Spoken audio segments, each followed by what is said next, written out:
there's a lot of free financial knowledge out there. You just got to really put the time in. One of the things my wife and I did was, we made sure we turned off Netflix and we made sure we just, hey, let's learn about what are the moves we have to make because we have 9 months till the baby gets here. When I learned that I was going to be a dad, something clicked in my brain, and thoughts of preparing and protecting my daughter became my way of life. Evidently, this brain change for new fathers, it's quite common.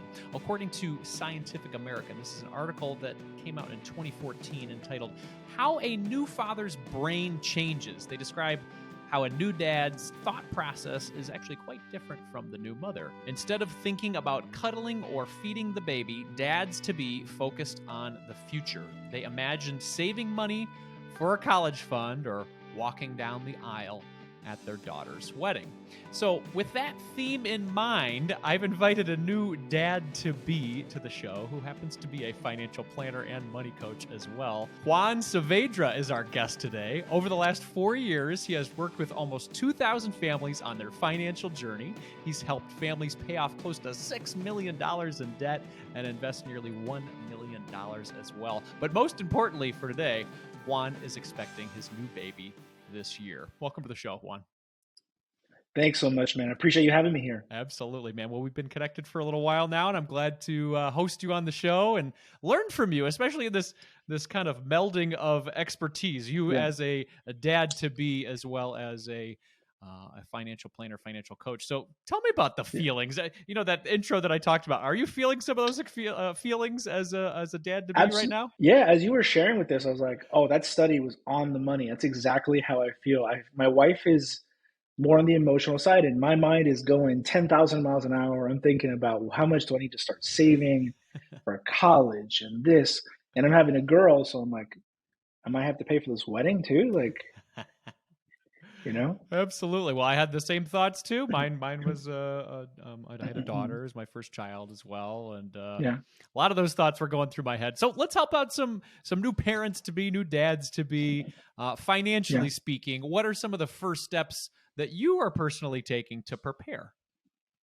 Yeah. So the first thing I did when we first found out was I started getting super technical and figuring out our medical expenses. I started figuring out, what is this birth going to cost us? What would that look like out of pocket? How close are we to our deductibles? And then I really kind of adjusted our lifestyle a little bit to make sure that we didn't get into medical debt during, the whole process of the pregnancy. So I think people, new dads listening to this, you got to really figure out medical expenses. I think we don't think about it because we're so pumped, to see the ultrasounds and you're seeing your wife's belly get big, and then medical bills come out of nowhere, and you can easily get blindsided. Yeah, a lot of that preparation, to be honest with you, healthcare, super confusing to me when I go through the process of the high deductible plan or the PPO or the I don't even know the acronyms. It's so confusing. Yep. When you're looking at a high cost situation of pregnancy, does that come into mind when people are looking at maybe open enrollment? Which plan do I go with? Talk about that a little bit. Yeah, that's a great point. Right now, it's open enrollment for some people. Some people might have had it, in November, December. But if you're a family listening and you guys are thinking about having a baby during open enrollment, I would highly consider, hey, maybe it makes sense to upgrade your insurance, pay a little bit more right now so that you save yourself later out of pocket. Right now, my brother and his wife are trying for their baby. And that's the same conversation I just had. It might make sense for you to get the right insurance in place. And also, a lot of people don't know this. I don't know if you've heard this before. Did you know you can get hospital insurance, the extra accidental insurance? A lot of people don't know about this, but that will give you an extra $150 a day in hospital, and they'll cover everything that the hospital doesn't cover, your health insurance doesn't cover, for the birth of the child. Oh, wow. Yeah, well, that's a good tip. I appreciate that right there, actually. And now speaking of when the child comes into the world, you guys have your own particular way that your family's going to do your thing with childcare. Talk to us about what your plans are and maybe how people weigh this option. This is a big deal. Yeah, I mean, me and my wife, we've been pretty blessed because I work from home 90% of the time. My wife permanently works from home, and we have a lot of family here to help us. So right now, my wife's taking the next 6 months off. She's taking as much maternity leave as possible. So that's a whole other thing that we did, we started saving for maternity leave and what that will look like. So right now we're just kind of see what life's going to look like with a baby at home. I might have to take a couple of days off of work during the week. I don't know. I might have to work on a Saturday. I don't know, man. I'm going to just see how it goes for now, you know? Yeah, but this could be a big cost for some parents who are saying, with this Oh, whole yeah. return to the office thing. And I know you probably have some clients in this area where the world has shifted away from the work from home situation. And a lot of employers are like, all Yeah. right, come on back. I mean, how do you Yeah. make those plans? That's a difficult situation for people. Yeah, it's really tough. I think it goes back to like your personal values and beliefs because I know I have some clients who 100% have no problem going to the office. Maybe they love their career and they'll just pay the expensive cost of childcare. And then I have some clients that no way, childcare. I mean, we're not putting our baby in daycare. And I think it depends on your values, your beliefs. But if it makes sense for one person to stay home to take care of the children, because you're going to make the same amount anyways, Yeah. it might make sense. Yeah, I love the flexibility that I mean, I hated the pandemic and I hate everything that went through it, but Hmm. I love the Yep. flexibility that's been born from it a little bit. This is not the situation that my wife and I had when we had our daughter. It was like, okay, we better hurry up and Yep. get back to work because we won't be making money. And it was less of thought about how the well-being of our child would be. I mean, eventually we made some financial moves that allowed Nicole to work part-time and then eventually stay at home full-time. But Yeah. yeah, it's a tough decision either way. I mean, Yeah. letting go of a career maybe that you're super passionate about in order to be a stay-at-home parent could be a difficult decision, as well as you know going the opposite way as well. So Yeah, it's a exactly. big decision for parents out there. Let's talk about some of the financial side of the things. You said your brain was starting to churn on this already.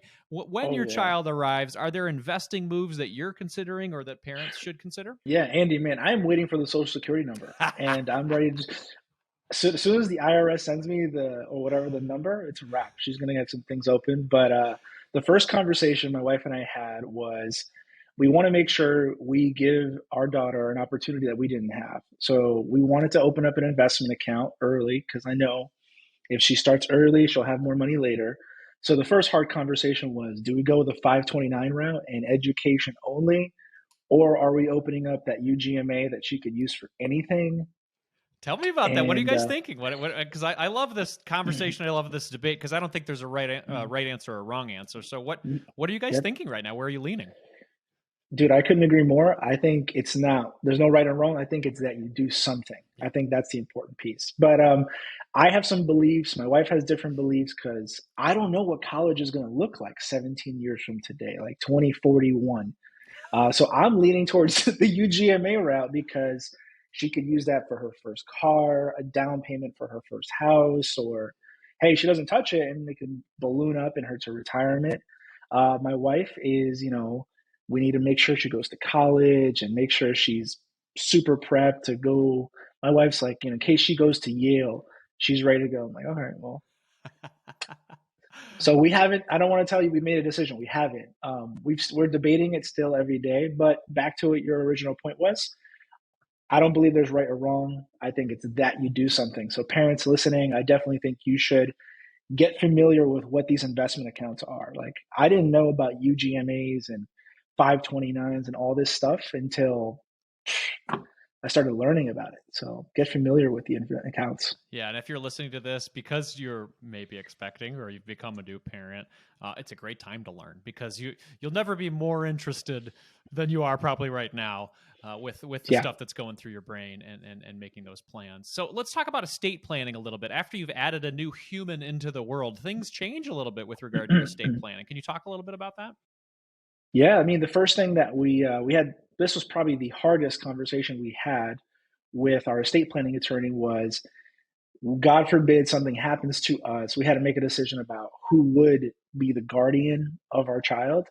And my wife and I went back and forth. My mom, my brother, her brother, and that was a hard conversation. So I think the first thing that all parents should do is number one, make sure you have the right life insurance in place. You want to protect yourself, especially now as you have a new baby coming into the world. The second thing we did was we updated our will, making sure that everything was accurate. Make sure we have all our assets in place. And we're starting a family trust right now. especially as we're getting more, you know, financial assets and these investment and stuff. I want to make sure we put as much in the living trust so that when my daughter eventually does touch this account, whenever, there's less tax repercussions for her later down the road. You know? Absolutely. Yeah, these are smart moves to do, and it obviously helps a lot when you've done some research personally to understand what these things are. Some of these acronyms maybe we're throwing out, or some of the Oh terms we're yeah, throwing out can sound confusing. But I think if you take a little bit of time to dive deeper into them, especially yeah, with a trusted financial individual that knows your situation best, that can definitely help. And it sounds like Juan's doing that for his family as well as being a trusted person himself. So there's somebody listening right now, and they're thinking, you know what, I can't even imagine, you know, planning this financial stuff right now. We've got so much going on with my job, my pregnancy, my, you know, or mhm, my wife's situation. It just feels overwhelming. You know, is this something that's okay to put off, or do they need to plan on it right away? How does stress play into the factor? Talk to us about this a little bit. yeah. Yeah, that's good. I think the first thing you should do, especially if you're expecting or you're planning on having a baby, is I think there's a lot of free knowledge out there. I think you should make it a priority to listen to podcasts like this and other financial people to get educated about what are the right moves you should consider. And then make sure that if you do feel really lost, then talk to somebody that can guide you and help you. But one thing I do believe, especially in today's world with what's on the internet, there's a lot of free financial knowledge out there. You just got to really put the time in. One of the things my wife and I did was, you know, we made sure we turned off Netflix and we made sure we just, hey, let's learn about what are the moves we have to make because we have 9 months till the baby gets here. Yeah, I think that's great advice. And also, while you're out there on the internet, following people that are good, trusted sources of good information is a great place to go. And I'll tell you, everybody, I've been following Juan for a while, and he's definitely one of those individuals. Juan, where can people connect with you and learn more about some good financial information that can help them, whether they are expecting parent or are there anywhere else in their financial lives? Where can they connect with you? Yeah, you guys can find me on Instagram. I'm on all the channels. Just look me up by name, Juan Saavedra, and you'll find me there. And yeah, that's one of my passions. You know, just a little bit of story of mine. You know, 9 years ago when I got into the financial world, I was on track to go to Wall Street, and I kind of wanted to get away from, you know, that whole life. And my passion really became I wanted to just be a channel to help that person who's not familiar with personal finance and make it less, you know, weird and just touchy and just give people some easy things that you could do in your day-to-day life. So that's really where my heart is to help that person just get their financial journey one step better. Absolutely. Yeah. If you're looking for that free content that breaks down some of this difficult stuff that's out there, maybe in the financial news or things that Yeah. you're hearing out there about stuff you're supposed to do, Juan's a great guy for that, everybody. Juan, thank you so much for your time today. I really appreciate it, man. No, I appreciate you, man. Thank you so much for having me on today.